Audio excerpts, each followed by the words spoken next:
Good morning. We'd like to welcome you to Skyhawk News You Can Use. And today we have a special guest, Mrs. Paula Montgomery, our Child Nutrition Supervisor, who is also the Ohio Child Nutrition Supervisor of the Year. And we're very fortunate to have her in our district.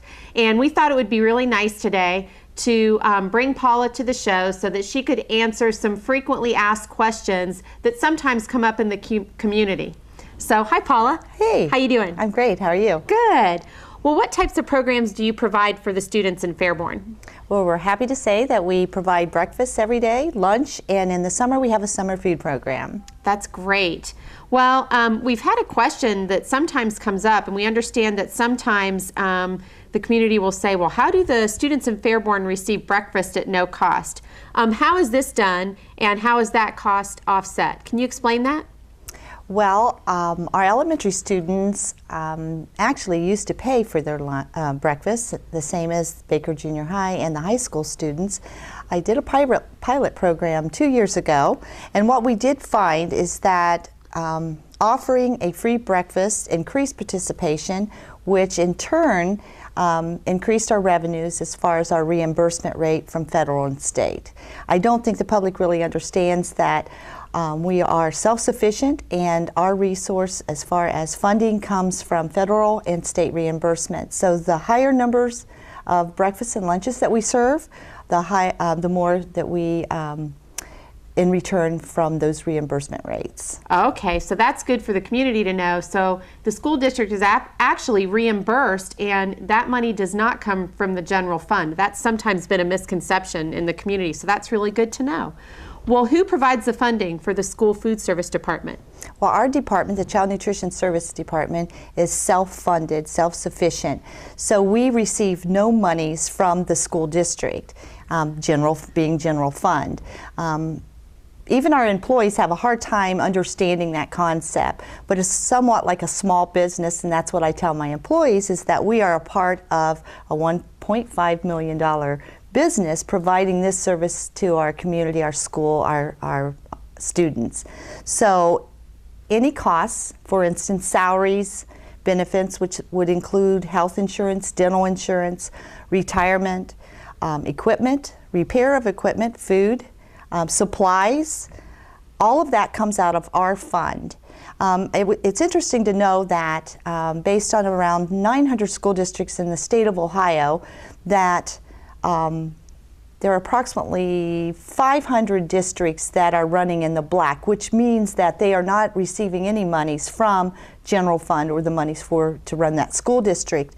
And about 400 school districts are in the red, which means then they would have to go and request money because they cannot run in the negative at the end of the fiscal year, requesting that the general fund of that school district for startup money. And we're fortunate, I can say, I watch that budget really well and make sure that we do not take any money out of general fund.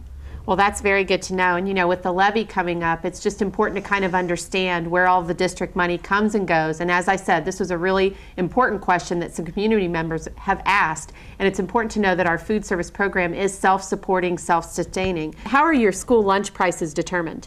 Well, of course, we try desperately hard to keep that within a range where we feel that our community can afford. We've been fortunate over the years not to have to raise. In the 7 years that I've been here, we've only raised lunch prices twice.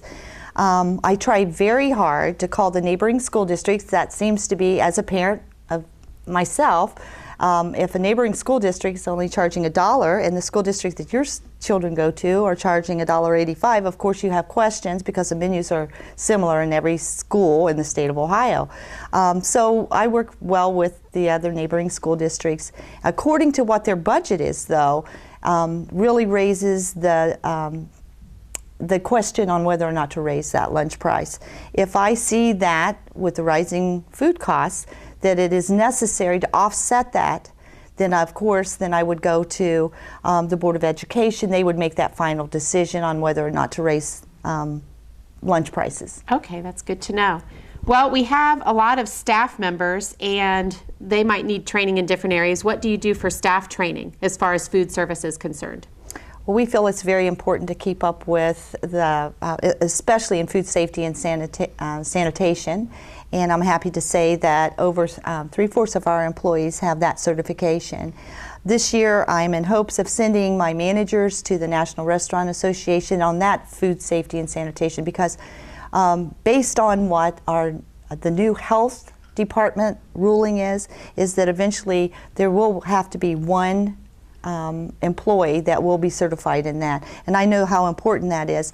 I've been fortunate enough to go to workshops and pass on the important information in order to keep up with compliance and regulations and the changes in our legislation. And our employees are very energetic and eager to attend workshops. A lot of times we have our in-service on the days that the students aren't here, but in the summer the Ohio Department of Education, it being one resource, provides education, and my employees are very eager to attend. We need to stay on top of our current state issues as well as federal and our national issues.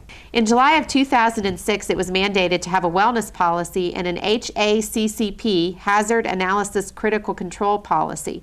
Are these policies in place, and are you providing training for your staff? Both of the policies are in place, and I am happy to say and very proud of the fact that Fairborn City Schools, our team meets, and we're really above the game plan. The American School Food Service Association has called because they're extremely impressed with our policy, and they're also extremely impressed with the fact that we have a committee, that this policy is not something that sits up on a bookshelf, that we're actually in a progress state of mind to where we wanted this to be for the betterment of our students. As far as the HACCP policy, we've had several trainings this year.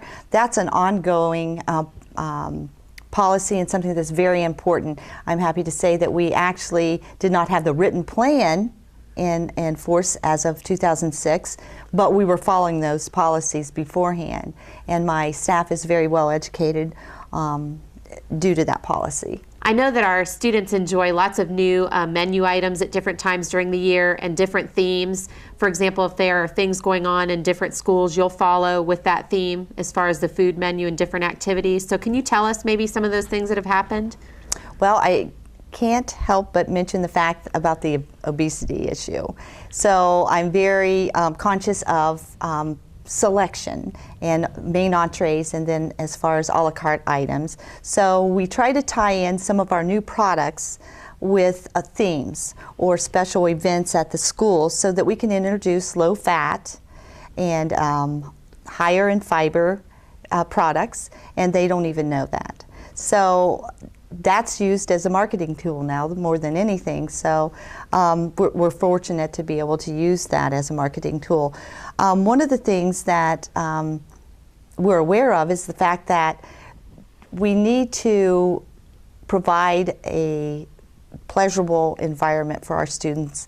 It's no different than we are when we go to a restaurant. We like to be seated, and we like to enjoy our meal, and we like to be in a nice surrounding. So recently we have decided to evaluate and do like an extreme makeover, but I don't want our community to be misinformed on how this event will take place. First of all, it will come out of our fund, and we are evaluating what is needed in each kitchen. For instance, we do need new equipment, and that equipment will be up to code and provide meals, with eliminating some frying, for instance, and then also meeting those food safety codes. Right now we're targeting the high school and Baker Junior High.